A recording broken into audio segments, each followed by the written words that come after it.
You know that feeling when you need to speak up in English, maybe share an idea at work, or, I don't know, just make conversation, and you get that little flutter of nerves. We've all been there. Yeah. Oh, absolutely. It's a really common thing for language learners. You want to get your point across clearly, confidently, but you're worried about mistakes or maybe translating in your head. Yeah. It can definitely hold you back. Exactly.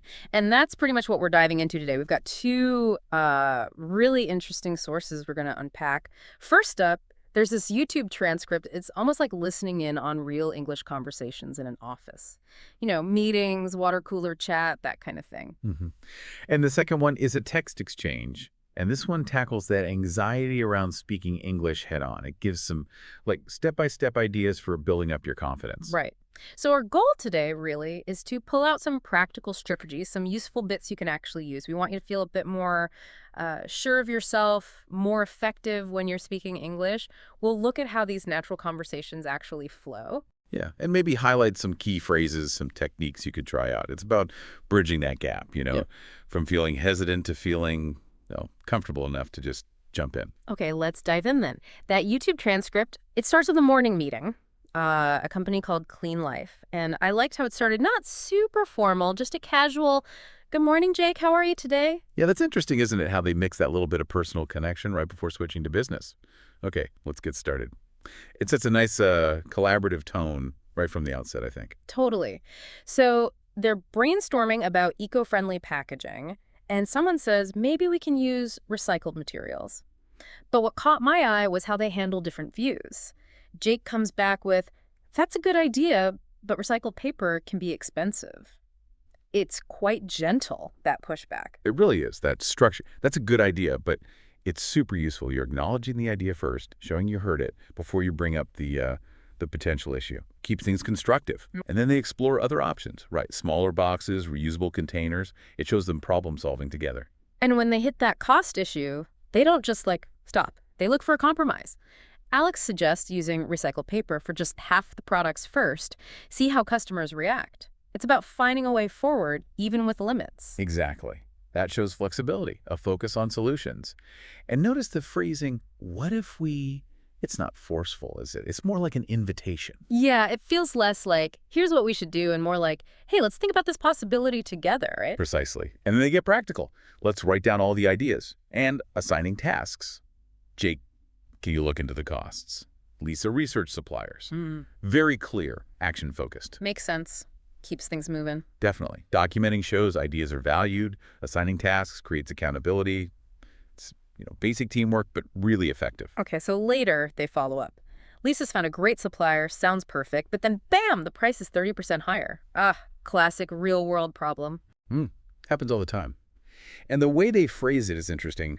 We can't afford that this quarter, but it acknowledges the current barrier, but doesn't completely shut the door on the idea long term. Right. And again, back to brainstorming a compromise. What if we use recycled paper for half the products this month? There's that what if we, again, seems like their go-to phrase for suggestions. It is, yeah. It's Yeah. less direct, softer, makes it feel more collaborative. And they also bring in the customer angle, test customer reaction. Shows they're thinking bigger picture, not just internal costs. Good point. Then the conversation kind of shifts. Alex says, let's touch base on competitors. I like that phrase, touch base. It feels lighter than discuss. Yeah, touch base is very common, very useful. Yeah. Gives me as a quick informal chatter update, keeps it relaxed. Then they talk about what competitors are doing, social media, free samples, Yeah. and practical stuff. And straight after that, something lots of people can relate to, asking for time off. Lisa starts really politely. "Alex, can I ask about something else?" It's a nice way to signal a shift to a personal topic. That kind of phrasing, can I ask about something else, or maybe, excuse me, got a minute, shows consideration for the other person's time and focus. Then the request itself is pretty direct. I need to request time off. And the manager, Alex, is supportive, even though there's a launch coming up. Checks the calendar, but immediately asks about solutions. Can you finish your tasks early? And Lisa's right on it. Yeah, absolutely. I'll complete the social media plan and train Jake to cover my emails. That proactive planning that probably makes saying yes much easier. Oh, definitely. She's showing she's thought it through, she's responsible, she's making sure the team isn't left in the lurch. That's great teamwork. And Jake's immediate, no problem, I'll handle it, just reinforces that supportive vibe. Right. Okay, and then finally, we get a little glimpse of a lunch break. Much more informal. Someone offers food, just want some, and gets a simple, no thanks. It's those little everyday phrases that can sometimes feel tricky when you're learning. Yeah, those small interactions are really the glue for a team, aren't they? Yeah. Building those social connections. And you see the friendly teasing about dieting. Ah, That just makes the atmosphere more relaxed. Phrases like your loss or hard pass, totally casual, but fit right in there. and then the classic small talk starter. Any weekend plans? It's just about connecting as people, not just colleagues. Exactly. It reminds us that workplace chat isn't all business. Those informal moments are really important for building camaraderie and, well, just making work a nicer place to be. Okay, so that gives us a really good feel for English in action at work. Now, let's switch gears a bit and look at that second source, the one that talks directly about the fear of speaking English. It kicks off by saying, hey, feeling nervous, that's totally normal. And that's such an important starting point, isn't it? Just validating that feeling. Knowing you're not alone can really take some of the pressure off. But the text makes it clear that confidence isn't like fixed. It's something you can build with practice. Yeah, I like that. And it suggests breaking it down. One of the first tips is just to slow down your speech. Makes sense. Fluency isn't about racing through sentences. Exactly. Speaking a bit slower gives your brain more time to catch up, to find the right words. It can actually make you sound more confident and definitely easier to understand. Clarity over speed, basically. Uh-huh. And another really practical one, practice deep breathing to manage the anxiety. Yeah. If you're physically calmer, your mind might follow, right? Mhm. Deep breathing is a proven stress reliever. It's something you can do just before you need to speak or even discreetly during a conversation if you start feeling overwhelmed. And thinking back to that lunch break scene, the advice here is to practice small talk using open-ended questions. Things like, how was your weekend? Or what do you think about this place? Questions that need more than a yes or no. Right. Those open-ended questions invite a longer answer, which makes it easier to actually have a conversation, find common ground, keeps the ball rolling.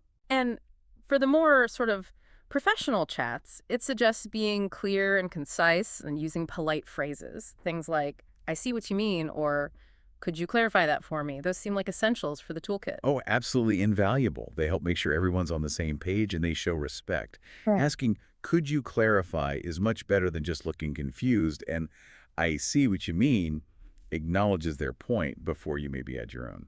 One bit of advice that jumped out at me was to try and think in English rather than translating. Oof, that sounds like the big one. It is a challenge, definitely. It takes conscious effort. But it's so crucial for sounding more natural and speaking more fluently.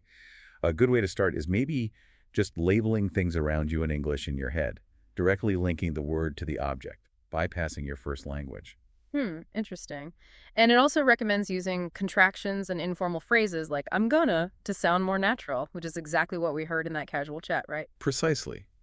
Everyday spoken English is full of contractions and little informal bits. Getting comfortable using them yourself definitely helps you blend in. Sound less like you're reading from a textbook. The source also throws out some actual exercises you can do, like mirror practice, talking to yourself in the mirror to check body language and build confidence. Yeah, and the shadowing technique, where you repeat what a native speaker says right after them, trying to copy the pronunciation and rhythm, Oh, yeah, I've heard of that. and storytelling to Yeah. practice stringing sentences together and role-playing different situations. They all seem like really concrete things you can actually do. Definitely actionable. They are. They give you structured ways to work on different parts of speaking. Mirror practice for the nonverbal stuff, shadowing for sound, storytelling for flow, role-playing for real-world prep. And the big message, tying it all together, seems to be about consistency and a positive attitude. Basically, keep practicing and believe you can do it. Absolutely. Learning a language, it's a journey, right? There will be Yeah. ups and downs. But sticking with it, practicing regularly, and trying to see mistakes is just, learning opportunities. It's really key for getting there in the end. It's actually quite neat how these two sources fit together, isn't it? The YouTube transcript shows you the real deal, how people actually talk day to day at work. Hmm. And then the text gives you the tools and the mindset to feel more confident actually doing it yourself. You see those things like polite disagreement, casual greetings, asking for clarification. They're all there in that workplace example. Exactly. The real conversations in the video really bring the advice from the text to life. You can see how those techniques actually work in practice, how people navigate different situations using English effectively. So yeah, wrapping things up, what we've seen is that workplace English is often this mix, isn't it? Professional when needed, but also friendly and informal. And we've picked out some handy phrases for suggesting things, disagreeing politely, clarifying, just chatting. And crucially, that building confidence is a step-by-step thing. It starts with acknowledging the nerves are normal, then actively trying stuff like slowing down, breathing, practicing those different kinds of conversations, and remembering that mistakes. They're totally part of the process. Don't let them stop you. Yeah, definitely. So maybe a little challenge for everyone listening. Next time you're in an English conversation, maybe try using just one phrase or technique we talked about. Could be as simple as asking, "How was your weekend?" Or trying that, "That's a good idea, but if you see things differently, just, see how it feels." Yeah, give it a go. And maybe think about it. Reflecting on these examples, is there one small tweak you could make? Maybe a phrase you want to try, or just how you start a conversation. Something small that might just boost your confidence a little bit next time. It really does show how just paying attention to the conversations happening around you can be a great learning tool itself. Hmm. Makes you wonder, what other kinds of everyday English conversations would be interesting to sort of deep dive into like this? Maybe something listeners could suggest. That's a great thought. Yeah, let us know.